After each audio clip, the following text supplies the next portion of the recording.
लता मंगेशकर दीदी यांना तू भेटली आहेस आणि त्यांना भेटणं हाच एक स्वर्गीय अनुभव आहे असं म्हणायला हरकत नाही. तर शिवकल्याण राजाच्या वेळेला मी एकदा भेटले आणि दुसऱ्यांदा मी जेव्हा भेटले तेव्हा मी गात होते एका कॉन्सर्ट मध्ये आणि तेव्हा मला कळलं की दीदी आले आणि ते ऐकतायत. तेव्हा मला असं आम्हाला सांगितलं का नाही असं झालं होतं. पण तो आशीर्वाद त्यांचा मिळाला आणि दुसऱ्यांदा जेव्हा भेटला तेव्हा फार प्रेमाने बोलल्या होत्या. नमस्कार, मी तेजल चौकेकर खोत लोकशाही मराठीच्या गणपती विशेष भागात तुम्हा सगळ्यांचं मनापासून स्वागत करते. खरं तर वर्षभर आपण ज्या दिवसांची वाट पाहत असतो तो दिवस अखेर आलेला आहे. गणपती बाप्पा सगळीकडेच विराजमान झालेला आहे. तर अशातच माझ्यासोबत गप्पा मारण्यासाठी अशीच एक खास सुमधुर आवाजाची गोड सालस तुम्हा आम्हा सगळ्यांची आवडती लाडकी प्राजू अर्थातच अभिनेत्री आणि गायिका केतकी वाटेगावकर माझ्यासोबत आहे. केतकी, तुझं लोकशाही मराठीमध्ये खूप खूप स्वागत. धन्यवाद, थँक्यू सो मच. केतकी, छान भक्तिमय वातावरण आहे, पॉझिटिव्ह एनर्जी आहे आणि आमच्यासोबत तू आहेस असा दुग्ध शर्करा योग आज आमच्याकडे आलेला आहे असं म्हणायला हरकत नाही आहे. सो तुझ्या गोड आवाजाचा एक गाणं आमच्यासाठी झालं पाहिजे. जरूर. सुरुवातीला कार्यक्रमाची सुरुवातच आपण तुझ्या छान आवाजाने करूया. आत्ता नुकतंच एक बाप्पाच्या आगमनाच्या निमित्ताने गाणं रिलीज झालंय. येस, लंबोदर तू, MD सौरभ यांनी कंपोज केलंय, तर ते मी ऐकवते. येस, नक्कीच. लंबोदर तू विनायक जय तू, लंबोदर तू विनायक जय तू, रुद्रांशु गणपती गजमुख तू, प्रज्ञेश्वर तू सर्वात्मन तू, प्रथमेशा गणपती गजमुख तू, तू अनव तू अमोघ तू सृष्टी तारे, तू अयन तू अनेक तू ही दाता रे, लंबोदर तू विनायक जय तू, रुद्रांशु गणपती गजमुख तू, प्रज्ञेश्वर तू सर्वात्मन तू, प्रथमेशा गणपती गजमुख तू, तू अनव तू अमोघ तू सृष्टी तारे, तू अयन तू अनेक तू ही दाता रे, लंबोदर तू विनायक जय तू, रुद्रांशु गणपती गजमुख तू. वा, वातावरण खूप सुंदर झालं आणि एक तुझा आवाज म्हटल्यावर आम्ही सगळेच मंत्रमुग्ध होतो. खरं तर केतकी, तू मूळची नागपूरची आहेस आणि नागपूर नंतर आई वडिलांच्या कामानिमित्त तुम्ही सगळेच पुण्यात शिफ्ट झालात. आणि तू लहान असतानाच त्यानंतर पुण्यात बराच काळ तू पुण्यात घालवलास. त्यानंतर तो स्वतःचं हक्काचं घर मुंबईत झालंय, त्याबद्दल आपण बोलणारच आहोत. पण पुण्यातला गणपती, पुण्यात तुझ्या घरी गणपती बसतो. आता तू घरी गणपती बाप्पाचं आगमन तुझ्या घरी झालेलं आहे आणि त्यानंतर तू पुण्यात देखील जाणार आहेस.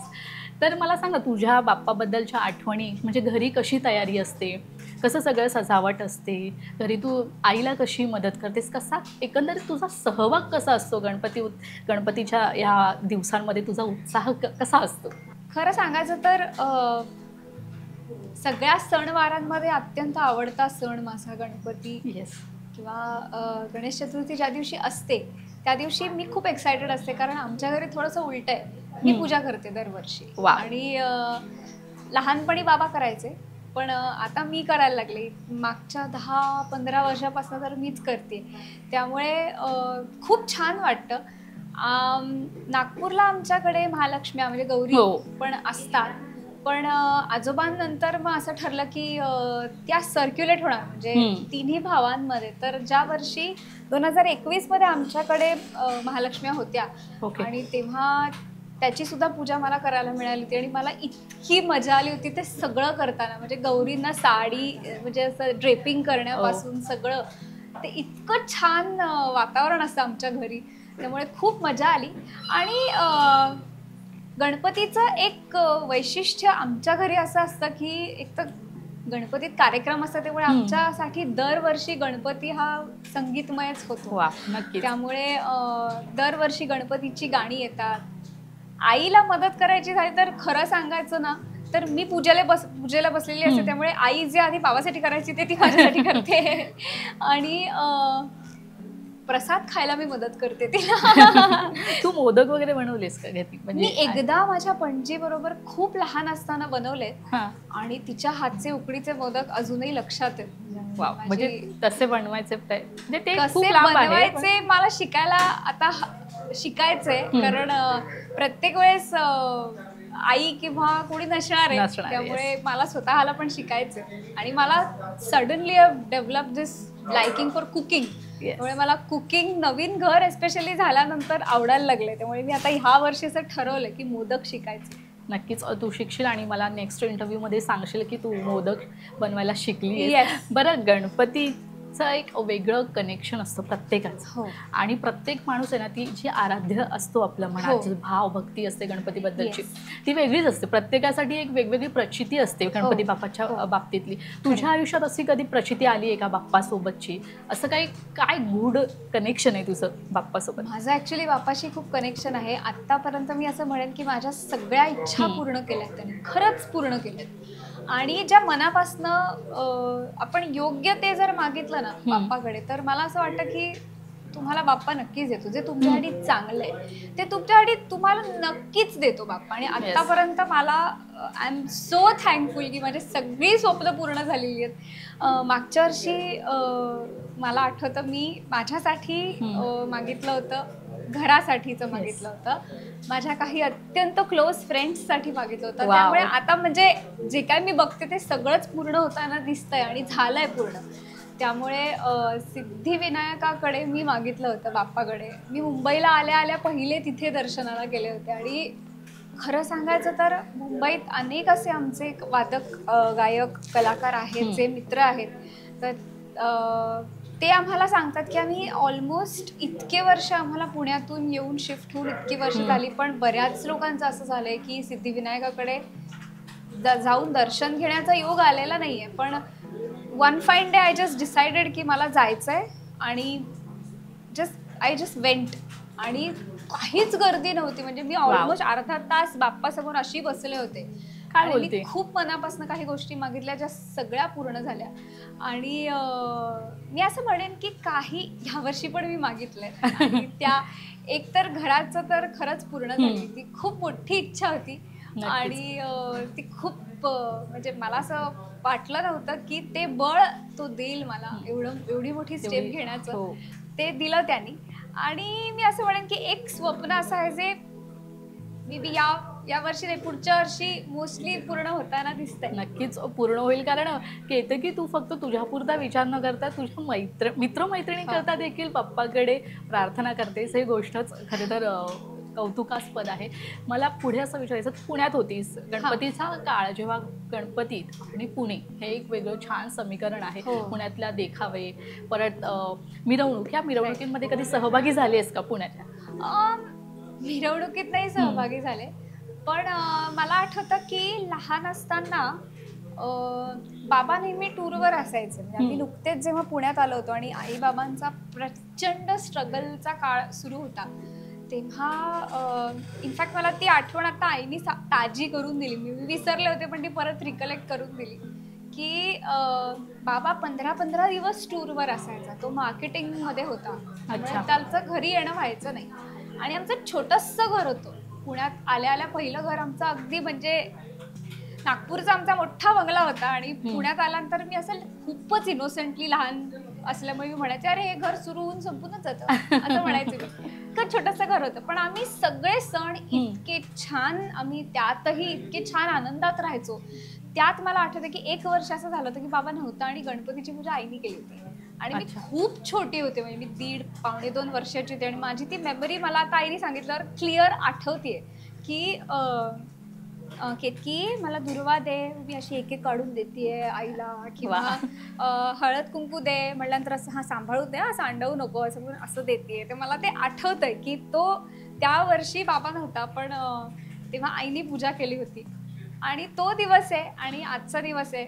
म्हणजे आजचा दिवस म्हणजे मी खरं म्हणेन मागच्या वर्षीचा गणपती, पहिला गणपती बाप्पा माझ्या नवीन घरात बसवला त्याचा एक खास म्हणजे एक स्पेशल मेमरी तयार झाली की life goes in circles. Yes, obviously, कारण टप्प्याटप्प्याने आपले दिवस जसजसे चेंज होत असतात तसे वेगवेगळे नवनवीन अनुभव आपल्याला घ्यायला लागतात. की मला तुला आता वेगळं विचारायचं आहे, म्हणजे गणपती ह्या गोष्टी तर झाल्याच, मात्र आता मला सांग, तुझा गायनाचा जो प्रवास आहे, सुंदर उत्तम अशी प्रसिद्ध गायिका तू झालेली आहेस, तो तुझा प्रवास, तो रियाज देखील टप्प्याटप्प्याने बदलत जातो. जसं आपण मोठं होतो तसं रियाजाचा पट्टा देखील वाढत जातो. तुझ्या आयुष्यातला पहिला साह जेव्हा तू धरलास तो काय होता, आणि आज तर आपण सगळेच पाहतो, आणि बाबांसोबत खरं तर तू रियाजाला बसायचीस. ऍक्च्युली मी म्हणेन की मी गायिका होईन किंवा नाही होणार, काहीतरी माझं करिअर ह्या क्षेत्रात मला करायचंय असं कधी ठरलं नाही. आणि खरं सांगायचं तसं खूप जास्ती प्लॅनिंग करून होत नाही. येस, तुमच्यात जे आहे ते तुम्हाला योग्य वेळेला कळलं आणि तुम्ही अत्यंत ऑनेस्ट एफर्ट्स जर घेतले तर तुम्हाला देव बाप्पा अक्षरशः हातात गोष्टी आणून देतो. तुम्ही फक्त तुमचं goal, you are made for it ना, मग ते तुमचं कर्म आहे की रियाज करणं हेच तुझ्या हातात आहे, हे मला आई नेहमी सांगायची. त्यामुळे मी लहानपणापासून गायिकाच आहे असंच मी समजायचे, म्हणजे होईन वगैरे असं कधी इमॅजिन केलं नव्हतं. त्यामुळे पहिलं मला आठवतं, पहिलं गाणं मी सलील कुलकर्णी यांच्यासाठी गायले होते, आणि पहिलं एक मला वाटतं 3.5 वर्षाची होते जेव्हा माझं पहिलं रेकॉर्डिंग मी गायले. वाव. आणि म्हणजे त्या माईकचा स्टँड सुद्धा माझ्या हाईटपेक्षा मोठा होता. त्यामुळे मला असं एक काय म्हणतात डायस केलं. मी म्हणलं मला स्टेज सारखं पाहिजे, मला असं गाता नाही येते, मला ते हेडफोन वगैरे काही कळत नव्हतं. मग आई डावीकडे बसली, सलील काका उजवीकडे बसला, आणि मग मी माझं पहिलं गाणं स्वतःचं गायले. आणि पहिला प्लेबॅक ॲज अ म्हणजे काय म्हणतात एका अभिनेत्रीला, छोटीशी होती ती सुद्धा, माझ्यापेक्षा थोडी मोठी होती. ज्ञानेश्वरांचा एक सिनेमा, मराठी सिनेमा आला होता, मुंगी उडाली आकाशी नावाचा. तर त्याच्यामध्ये मुक्ताईसाठी जे गाणं होतं, ताटी उघडा ज्ञानेश्वरा, ते मी 5व्या-6व्या वर्षी प्लेबॅक तो केला होता. वा, आता तू लहानपणीची आठवण काढलीस आहेस, म्हणजे तुला तुझ्या घरी संगीताचा वारसाच आहे, सूर उपसातच तुमच्या घराण्यात आहे असं म्हणायला हरकत नाहीये. आम्ही ना ते मी माझ्या देखील लहानपणी, आपण खरं तर मला वाटतं सेम एजच्या असू, तुझा छोट्या पडद्यावर नक्षत्रांचे देणे म्हणून एक कार्यक्रम लागायचा. त्यात छोटीशी अशी केतकी छान बालगीत म्हणायची, मुंडी वगैरे हलवून अशी छान काय चॉकलेटचा बंगला वगैरे असे सगळे छान गाणी वगैरे म्हणायची. त्या कार्यक्रमाच्या काय आठवणी आहेत?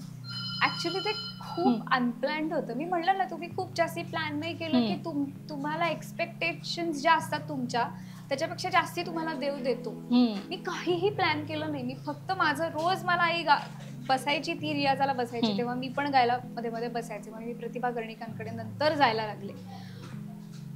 आई ऍक्च्युली त्या कार्यक्रमामध्ये गाणार होती आणि मी तिच्याबरोबर फक्त बसले होते. म्हणजे मी मला आठवतं की माझं लहानपण मी 90% विंगेतच, स्टेजच्या विंग मध्येच घालवलेलं आहे असं मला आठवतं. तिथेच डबा खायचा, तिथेच चित्र काढायची. तर शोचे जे प्रोड्युसर होते त्यांनी माझं कुठेतरी गाणं ऐकलं होतं की पण तुझी मुलगी पण गाते ना. ताई म्हणली हो ती शिकते आता, तिचं असं काही प्रोफेशनल हे नाही पण ती गाते ना. ए बाळा तू गाणार का? म्हणलं हो गाईन की असं म्हणून मग त्यांनी मला लास्ट मिनिट ते झालं आणि मग मी मनीमाऊचं बाळ आणि ते चॉकलेटचा बंगला, सांग सांग भोलानाथ असं सगळं ते ठरलं आणि मग मी ते गायले आणि इट वॉज व्हेरी स्पेशल. चौरंग दिला होता मला असा, त्याच्यावर बसले. मी तशी छान मान वगैरे डोलवत अशी छान छोटीशी केतकी आम्हाला तिथे पाहायला मिळाली. आणि ऍक्च्युली तेव्हा भक्ती बर्वे होत्या, भक्तीताई होत्या आणि मी म्हणलं पण मला मेकअप करणार का सगळ्यांसारखा. मला त्या मेकअपचं खूप, म्हणजे मेकअप रूम मध्ये सगळे असते ते मेकअप असा लावून ठेवलेला असतो ना वॅनिटी रूम मध्ये, त्याचं मला फार अट्रॅक्शन होतं की ते काय आहे. तर ते मला असं झालं की हे मला काहीतरी करायचं. मग मला उगाच काहीतरी ब्रश फिरवल्यासारखं केलं आणि बसवलं, मग मी गायले. केतकी, मला आता असं विचारायचं आहे की गाणं, रियाज ह्या सगळ्या गोष्टी तर आहेतच, मात्र तू शाळा कशी पूर्ण केलीस? कारण तोही एक वेगळा किस्सा आहे तुझ्या शाळेबद्दलचा. तो आम्हाला सगळ्यांना पुन्हा एकदा छान पद्धतीने तुझ्याकडून ऐकून घ्यायचं आहे. कारण तू शाळा कशी पूर्ण केलीस? ऍक्च्युली खूप लहानपणापासून एक असं एक रुटीन ठरलं होतं की माझे बाबा सकाळी 5 वाजता मला उठवायचे आणि काय नाही, उठल्या उठल्या रियाजाला बसायचं पहिले 5 वाजता आणि 1 तास रियाज झाल्यानंतर तयार व्हायचं, रेडी व्हायचं आणि मग शाळेत जायचं. पण व्हायचं असं तेव्हा की शाळेतून आल्यानंतर दुपारी 2-2:30 वाजता मी यायचे आणि मग त्याच्यानंतर लगेच 3ला क्लास, म्हणजे 2:30 ते 3 मध्ये कसं बसं जेवायचे, मग 3 ते 5 ट्युशन आणि मग लगेच 5:30 किंवा 6 वाजता माझा गाण्याचा क्लास असायचा. तो 2-2.5 तास चालायचा पुढे. मग होमवर्क करायला वेळ नाही, कसं बसं रात्री परत जेवायचं आणि लगेच झोपायचं आणि पुन्हा परत पहाटे 5 वाजता. सो मी खूप थकायचे. तर बाबाचे एक मित्र आहेत, आमचे खूप छान फॅमिली फ्रेंड्स आहेत, गिरीश आत्रे. तर त्यांनी असं सांगितलं की तिचं जर क्लिअर असेल की तिला गाणंच करायचंय पुढे, तर मग why are you wasting her time in other things. मग तिला ग्रॅज्युएशन करणं गरजेचं जर असेल तर तिला तिच्या स्पीडनी करू दे. म्हणून मग मी 8वी पर्यंत मी स्कूलिंग केलं, पण 8वी नंतर मग मी एक्सटर्नल स्कूलिंग केलं. त्याला विरोध कोणाकडून आला नाही का? थोडासा घरच्यांचा, आई बाबा नाही, आमच्या थोडासा नातेवाईकांचा वगैरे विचारत होते प्रश्न की अरे पण तिचं स्कूलिंग कसं काय, तिची शाळा तुम्ही सोडताय की काय. असं नाही, तर आई सांगायची की नाही, ग्रॅज्युएशन डेफिनेटली पूर्ण करायचंय. माझी आई मेरिट स्टुडंट आहे, त्यामुळे तिला अभ्यासाचं खूप आहे. नाही, मग ते डिसिजन खूप फर्मली घेतलं. पण तेव्हा आई बाबांनी मला सांगितलं की हे आता 6-7 तास तुझ्या शाळेचे तुला मिळाले, ते तू फक्त रियाजासाठी आणि तुझ्या गाण्याला डेव्हलप करण्यासाठी वापरायचेस. मग मी तेव्हा नेमकं सारेगमप संपलंच होतं आणि त्याच्यानंतर मग मी देवकीताईंकडे, माझ्या गुरूंकडे शिकायला गेले आणि पूर्ण डेडिकेटेडली त्यांच्याकडे शिकणं झालं आणि ताईंमुळे आज माझं गाणं जे आहे ते आहे आणि याचं आई बाबांना सुद्धा मी क्रेडिट देईन. त्यामुळे कुठेतरी तुमचा फोकस तुम्हाला जर माहिती असेल तर तो ना सिलेक्टेड तुम्ही एफर्ट्स करू शकता. स्मार्ट एफर्ट्स म्हणतात ना, की 10 गोष्टी एका वेळेला करण्यापेक्षा एका गोष्टीवर फोकस करणं खूप गरजेचं आहे. सो ते झालं माझं त्या निमित्ताने आणि म्हणून मग मी एक्सटर्नल स्कूलिंग केलं. 10वी मी 8वी न देता डायरेक्ट 10वी दिली, 10वी 11वी न देता डायरेक्ट 12वी दिली. म्हणजे असं होऊ शकतं, असं होऊ शकतं. आणि मार्क तेव्हा पण तेव्हा म्हणजे खूप मागे नाही, आता 20 वर्ष 25 वर्ष मागे नाही, आता काही वर्षांपूर्वी. बट मी म्हणेन की ही सोय जर दिलेली आहे तर वाय नॉट यूज इट. त्याचा उपभोग घेतला पाहिजे आणि केतकीने छान उपभोग घेतला आणि छान अशी म्हणजे तुझं करिअर देखील छान सेट झालं. ग्रॅज्युएशन पण एक्सटर्नल केलं. तू आता देवकीताईंचं नाव घेतलंस आणि देवकीताईंकडे तू गाणं शिकलीस आणि त्यांच्यामुळे तू घडलीस असं असं आताच अजूनही घडायचा प्रयत्न करते, पण शिकले डेफिनेटली. आपले गुरु जेव्हा आपल्याला शिकवत असतात, शिष्यासमोर असतात, तेव्हा समज एखाद्या वेळेस तुझी ते परीक्षा घेतात, ते आपल्याला समजत नसतं की ते अनपेक्षित पद्धतीने घडतं, की ते आपल्याला समजते की ते परीक्षा घेत आहेत की नाही घेत आहेत. असा काही किस्सा घडलाय का? की खूप छान प्रश्न विचारतेस, खूप वेगळे प्रश्न विचारतेस. थँक्यू. डेफिनेटली मी म्हणेन की गुरु परीक्षा घेणारच, ऑफकोर्स घेणार, म्हणजे शिष्य तरच घडतो. पहिली परीक्षा म्हणजे लाईफ जेव्हा तुमच्या टेस्ट घेता, गुरुनी आधी घेतलेल्या असतील परीक्षा तर त्या जास्ती सोप्या जातात असं लाईफच्या टेस्ट. आणि त्याचं महत्त्व मला आता कळतं. म्हणजे तेव्हा मला ताई आम्हाला म्हणायच्या की गुरुचा ओरडा खाणं इट्स लाईक अन आशीर्वाद. येस. कारण मग बाहेरच्या गोष्टी तुम्हाला जास्ती अफेक्ट होत नाही. त्यामुळे परीक्षा डेफिनेटली छोट्या छोट्या गोष्टींमध्ये परीक्षा त्या घ्यायच्या, की तंबोरा लावलाय का, सुरात लावलाय का, आणि मग नाही लावला सुरात का लावलाय सुरात. मग आपण ऑनेस्टली जर सांगितलं की नाही लागलाय आपल्याकडनं सुरात, तर मग त्या म्हणायच्या अच्छा हा, म्हणजे तुला सूर कळतो हे त्यातनं दिसायचं. सो अशा छोट्या छोट्या परीक्षा किंवा कधीतरी त्या म्हणायच्या की त्या गायला लागायच्या आणि नंतर म्हणायच्या की हा गा आता माझ्या मागे. मी विचारायचे कुठला राग आहे, त्या म्हणल्या तुला रागाशी काय करायचंय, तुला नावाशी काय करायचंय, तुला गाणं घ्यायचंय. त्यामुळे मला हे तेव्हा कळायचं नाही की त्या असं का करतायत, पण आता ते इतकं छोट्या छोट्या गोष्टींमध्ये अनुभव जेव्हा येतात तेव्हा अनेक गोष्टी त्यांनी सांगितलेल्या आता लक्षात येतात की तेव्हा त्यांनी सांगितलेल्या गोष्टी she was preparing me for the future. Yes. आणि त्यामुळे फक्त गुरुचं स्थान गाण्यापुरती नाहीये माझ्या आयुष्यात, इट्स फॉर लाईफ. म्हणजे शी प्रिपेअर्ड मी फॉर लाईफ असं मी म्हणेन. नक्कीच. येतं की प्रसिद्ध गायिका तर झालीच, गाण्यातून तू सगळ्यांच्या घराघरात पोहोचलीस, मात्र सिनेमासृष्टीकडे म्हणजे अभिनय क्षेत्राकडे जेव्हा तू वळालीस त्यानंतर एक वेगळी केतकी आम्हा सगळ्यांना पाहायला मिळाली. म्हणजे केतकी हे सुद्धा करू शकते. शाळा चित्रपटात छान 2 वेण्या घातलेली, परत टाइमपासमध्ये साधी सौज्वळ अशी प्राजू आम्हाला दिसली. फुंतरू सिनेमामध्ये तुझे डबल रोल होते. ते वेगवेगळे शेड्स तू खरं तर प्ले केलेस. तर अभिनय क्षेत्राकडे कशी काय वळलीस? म्हणजे गायन अभिनेत्रा सगळ्याचा मेळ कसा जमवतेस तू एकत्र, बॅलन्स कसा करतेस? नाही, मी खरं सांगू का, मला अभिनय मनापासून आवडतो करायला. पण काही गोष्टी मी ठरवून घेतल्यात की काही गोष्टी मी करेन, काही गोष्टी मी नाही करणार. त्यामुळे ते क्लिअर असल्यामुळे मी खूप सिलेक्टेड चित्रपट करते. त्यामुळे 365 दिवस गाणं असतं. एक छान सिनेमा आला की तो करायचा, कारण कुठेतरी तुमच्या प्रेक्षकांचा तुमच्यावर विश्वास असतो की ही जे काम करेल, हिने आधी हे चित्रपट केलंय, मग पुढे ती मी ॲज अन आर्टिस्ट माझी जबाबदारी असते की पुढचंही काम मी चांगलं देईन. उगाच थातूर मातूर काहीतरी करायचं म्हणून नाही करायला मला आवडत. त्यामुळे मी सिलेक्टेड काम करते. पण आय थिंक बॅलन्स म्हणण्यापेक्षा ते कॉम्प्लिमेंट होतं मला. कारण बऱ्याच सिनेमांमध्ये मी स्वतःसाठीच प्लेबॅक केलेला असल्यामुळे, कॅरेक्टर माहिती असल्यामुळे मला गाणं सोपं गेलं. आणि गाण्यामध्ये कॅरेक्टर सिंगिंग नावाचा एक प्रकार आहे, ज्याच्यामध्ये तुम्हाला कॅरेक्टर जर माहिती असेल, तुम्ही गाताना त्या पद्धतीने गाता. त्यामुळे फक्त माझ्याकरता नाही, पर्ण पेठे तिच्याकरता मी प्रियकरा गायले होते, तेव्हा मला तिचं कॅरेक्टर समजावून जेव्हा सांगितलं तेव्हा ते मला जास्ती सोपं गेलं. की अल्लड आणि एक कॉलेज गोईंग मुलगी जी एका संस्कृत टीचरच्या प्रेमात पडते, असं ते गाणं आहे. आणि त्याप्रमाणे मी गायचा प्रयत्न केला. आता टाइमपास सिनेमात देखील तुझा छान प्लेबॅक आहे. सो आता इथे समोर आहेस तर 2 ओळी टाइमपास मधला आमच्यासाठी गाशील का? आमच्या प्रेक्षकांसाठी. शुअर. रंग बावऱ्या स्वप्नांना सांगा रे सांगा, कुंदकळांना विरींना सांगा रे सांगा, हे भास होती कसे, हे नाव ओठी कुणाचे, का सांग वेड्या मना, मला भान नाही जगाचे, मला वेड लागले प्रेमाचे, मला वेड लागले प्रेमाचे, प्रेमाचे, प्रेमाचे. वा वा, म्हणजे ते पण फ्लॅशबॅक मध्ये जायला दिसलं. म्हणजे छान अशी ती प्राजू डोळ्यासमोर आली, तो पाऊस, ती छत्री, प्राजू जास्ती म्हणतात ते सगळं डोळ्यासमोरून गेलं आमच्या.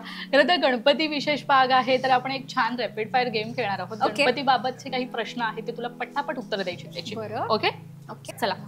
माझा पहिला प्रश्न असा आहे, गणपतीची 5 नावे. लंबोदर, गजानन, विघ्नहर्ता, विनायक आणि वक्रतुंड. गणपतीच्या पूजेचं साहित्य. पत्री, त्याच्यानंतर अष्टगंध. मला पहिले प्रसाद आठवतोय त्यामुळे पंचखाद्य म्हणेन मी. काय हळद, कुंकू, बुक्का, गुलाल. येस डेफिनेटली 5 झालेली आहे. 5 झाली आहेत. ओके. पुण्यातील 5 मानाचे गणपती. कसबा, तुळशीबाग, त्याच्यानंतर केसरीवाडा, येस,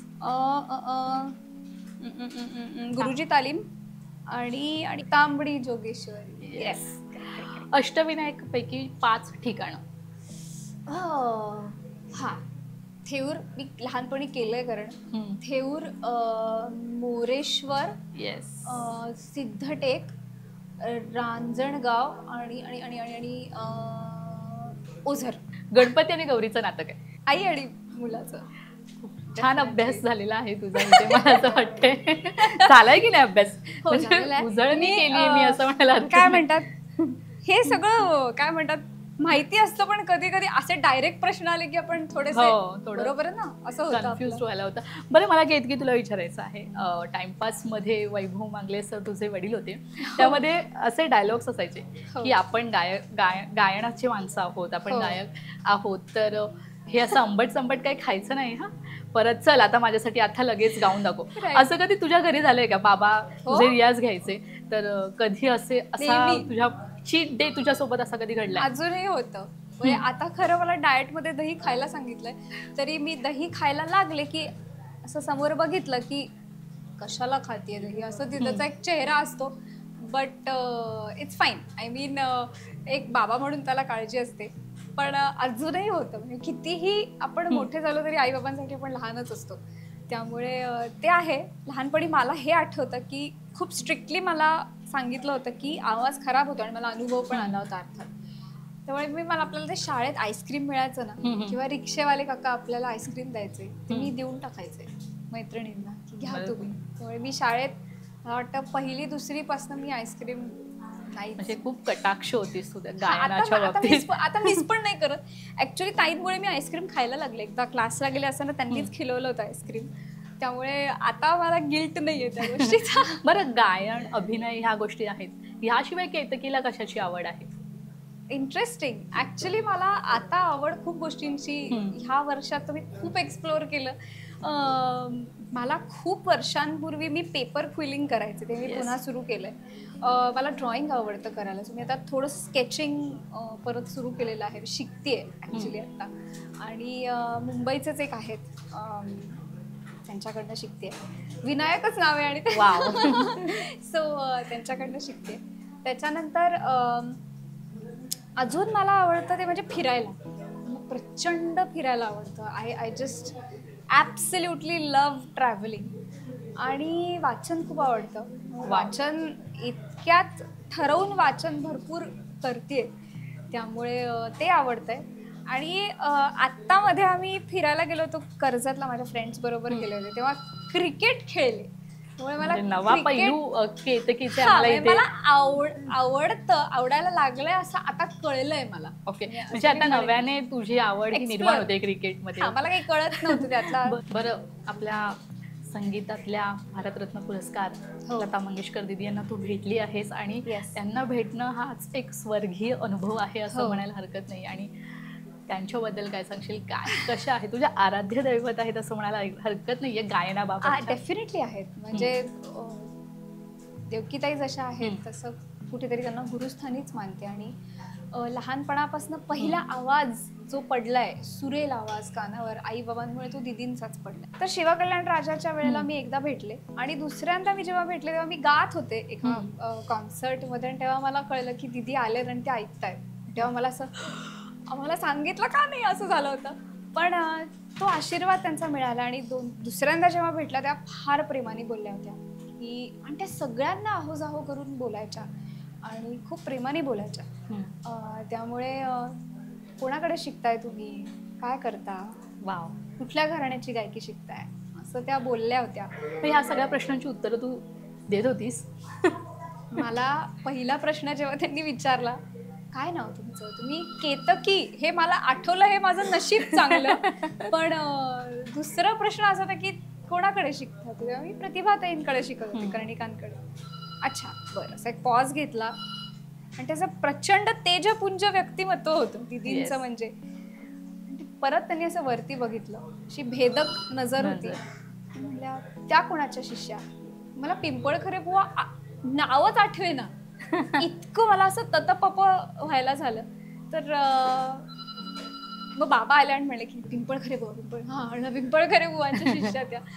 पण खूप खूप प्रेमाने बोलल्या होत्या. आणि म्हणजे माझ्या लाईफटाईम मध्ये दिदी होत्या, आणि दिदींच्या लाईफटाईम मध्ये त्या काम करत असताना आमचा जन्म झाला. हे मी भाग्य मानते. नक्कीच. अगदीच आपण शेवटच्या टप्प्यावर आहोत. की तू खूप स्वप्नाळू आहेस असं मी ऐकलंय.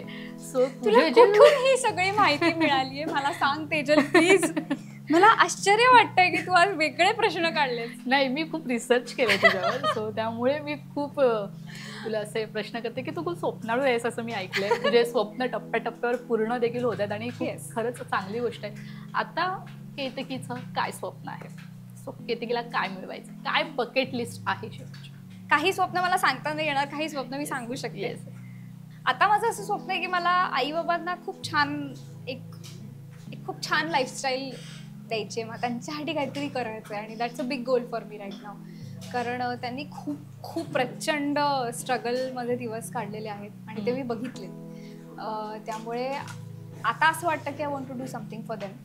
आणि मला काहीतरी देशासाठी करायचं आहे आणि वा. त्याच्यासाठी काही प्लॅन्स पण आहेत, काही प्रोजेक्ट्स आहेत डोळ्यापुढे. त्याला यश येईल किती येईल मला माहीत नाही. अगेन मी माझं काम करण्याचं 100% मी देणार त्याच्यामध्ये. आणि स्वप्न एक काय सांगू आता, जी नॉर्मल मुलीची स्वप्न असतात तशी स्वप्न आहेत माझी, की छान मला एक I want to have a good life and I want to be happy. It's a big goal for me. आत्ता I want to be very happy आणि most of it I have achieved it. I am very happy and content in my life. Ambitious me definitely आहे, त्यामुळे ambitions माझे एक संपलं की दुसरं माझं असतं. नक्कीच. But I have learn to be content in life. Okay. या नक्कीच. आता बाप्पा आलेले आहेत आणि बाप्पा चरणी ह्या तू सगळ्या प्रार्थना देखील करतेस आणि आम्ही देखील करू तुला लोकशाही मराठीकडून की तू पुन्हा एकदा छान नव्या जोमात आणि नव्या कामात आम्हाला दिसशील. तुला तुझ्या सगळ्या स्वप्नांसाठी खूप खूप शुभेच्छा. तू इथे आलीस वेळात वेळ काढून, त्यासाठी खूप खूप धन्यवाद. Thank you so much. तर लोकशाही मराठीच्या या गणपती विशेष भागात वेळ झाली आता इथेच थांबायची. मात्र तुम्ही कुठेही जाऊ नका, पाहत रहा लोकशाही मराठी.